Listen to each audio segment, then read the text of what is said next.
সেটা দেখলাম যে এটা মারার মানে আত্মহত্যার কোনো কাহিনী না, এটা পুরো মার্ডার কিংবা একটা দেখা যায় কোন এটা পুরো ফুলফিল মার্ডার। আমি সিপাহীজলা এসপির কাছে আমি লিখিতভাবে এবং আমি রিকোয়েস্ট করবো যাতে এই বিষয়টা দেখে এবং সবাই যাতে এবারে অ্যারেস্ট করে।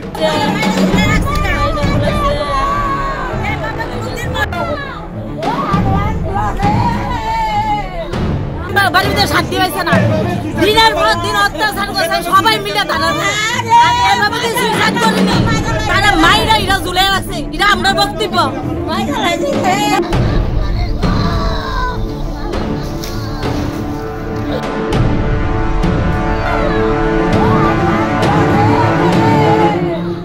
মানে সামান্য বিষয় লইয়া বলতে তোমরা এমন কোনো ঝগড়া টগড়া হয়েছে না? তো হঠাৎ ফাঁসি দেওয়ার কারণ কি?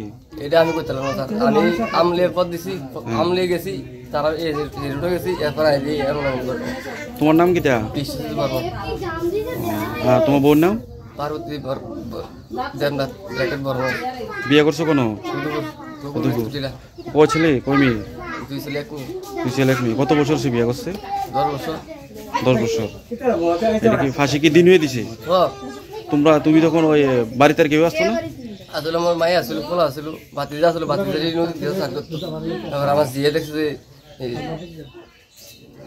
এখানে মা ফাঁসি দিছে, তারা যা করতেছে এমন আমার মা তো ফাঁসি দিছে।